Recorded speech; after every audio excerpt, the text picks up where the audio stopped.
So how do we make this figure a little more interesting? How about that? I think that looks pretty good. A little bit of detail on the base. You know what? Let's make this together. Welcome back to Crafted by Metamorphic Custom. So we're going to start off with a styrene plastic base, which is what I have on my right hand here, and I cut this out using the template that's provided in the link below. The only exception is that I gave an extra 1/4 of an inch towards the back of the template. You'll see why later. I'm using foam core board, and I've made some marks here because I'm going to cut out strips that are about as wide as this styrene base. This is going to be the backdrop. So I'm cutting these out as I've marked them. And I'm going to make, I've got two here, I'm going to make one about 12 inches tall, the other one about 13 inches tall. You can see one is taller than the other. I'm also cutting a strip that's about the size of the back of the Hot Toys base. You'll see what I mean right here. Remember how I cut that styrene base and I left that overhang about a 1/4 of an inch more than the template? Well, that's because this strip of foam core board fits right on it. That's going to be a support later on. Speaking of, I'm going to use a hot glue to glue that strip there. I'm being very careful not to get the hot glue on the actual base here. Just place it towards the edge away from the Hot Toys base. Perfect. And now is a good time to remove the paper on both sides of the foam core board pieces. Lining it up. And I'm going to glue only the back strip to the very bottom of the longer board. The shorter board is not glued on to the longer board yet. And what I'm doing here is I'm making some random marks here. This is where the wall is going to be cracked and caved in and just falling apart. And I'm marking the areas with little cross hatches that this is the areas I'm going to cut out later on with my blade. And this could be any pattern you want. Obviously, it's just walls that are falling apart. Go ahead and use my X-Acto to carve out that. Now you see I'm only carving it out of the shorter backdrop, the shorter slab here.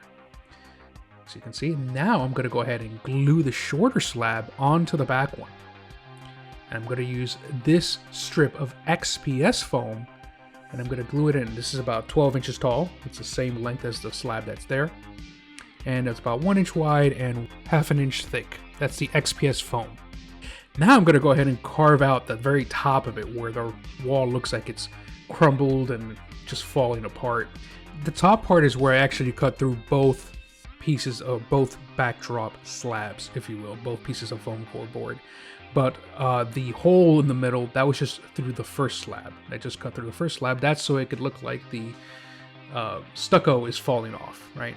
Speaking of the stucco, what I'm going to do is mix tile grout with Mod Podge, as I always do, and I've mixed that with a couple of drops of black hobby paint to create this gray concrete color, which is a 1-to-1 mixture of tile grout and Mod Podge. And I'm going to color in that base concrete, right, where the stucco seems to have fallen off. Hope I'm using the right word, stucco, right? Stucco? I don't know. I think you guys get what I mean here. Just color in those areas where the exterior wall color or wall covering has fallen off. Anywhere where you made a crack or small little hole, go ahead and fill it in with that gray concrete color. Now it's time for the other wall color, which is the stucco color or the tan color, and I'm mixing tile grout, Mod Podge, and just a little bit of sand, play sand. The play sand is a little coarser, not as fine as a grain as tile grout, obviously. And once I've mixed that in, I'm going to apply it with just, you could do a palette knife, you could apply it with a brush, a big brush if you want, but I'm just going to go ahead and apply it all over, avoiding the darker gray concrete areas. And you can apply this as thick or thin as you want, but don't forget to do the back. Don't leave the back plain, or heck, leave it plain if you'd like, but I'd like to fill it out. I'm also going to use AK Interactive's Dry Ground Terrain Mix, and I'm going to mix that with a little bit of dark brown paint in a little espresso cup that's disposable, makes it easier. And I'm going to use this on the ground. This gives a slightly different texture to the texture that you see on the wall, and this will help separate the wall texture from what is supposed to be sand or just ground texture. And again, this is just the AK Interactive dry ground terrain mix with a couple of drops of acrylic brown paint, dark brown paint. Now I'm going to use some FW inks. This is FW Sepia, and I'm going to use this through my airbrush. And the goal here is to first get all the creases, not creases, but the crevices I should say, and all the corners on that back wall where it meets the ground. And this is just to give it some depth. And then I'm going to do a couple of streaks coming down from the top and from the holes here, from where the concrete shows through, and just give it some excitement here, give it some depth, as I said before, and make it a little bit more visually appealing. I'm also going to do the back, because again, I don't like leaving the back plain. The back is the side as well. And I'm going to use just a little bit of that sepia on the ground, not too much. Next up, I'm going to use FW Black. This is straight black, and this is going to be blast marks or fire marks or whatever. Hopefully some laser marks here, since this is for a Star Wars base.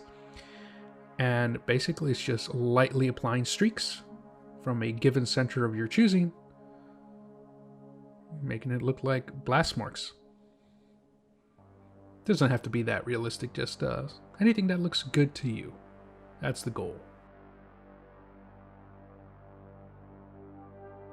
And just finishing this up here, the next step will be to use the same FW ink colors I just used, sepia, and water it down so I can use this to apply streaks in a vertical or downward motion, like it's streaking. It's basically just going over what I've done with the airbrush a bit, because if you just use the airbrush, it's going to really have that airbrush look. Sometimes that's good, sometimes not so good. You want a little bit of both. You want some brush work and some airbrush work. So this is why I'm coming in with this really watered down sepia ink and just adding some additional grime streaks. Time for dry brushing. I'm going to use a color called Deep Taupe, but basically it's just a light gray color. Any light gray color will do. And I'm going to dry brush the concrete areas.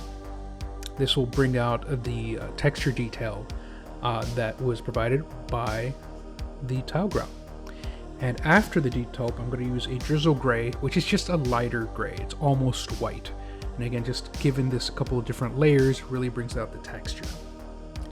And I'm going to use a color called Antique White on the tanned colors of the wall, just sparingly. Again, just to bring out that texture detail.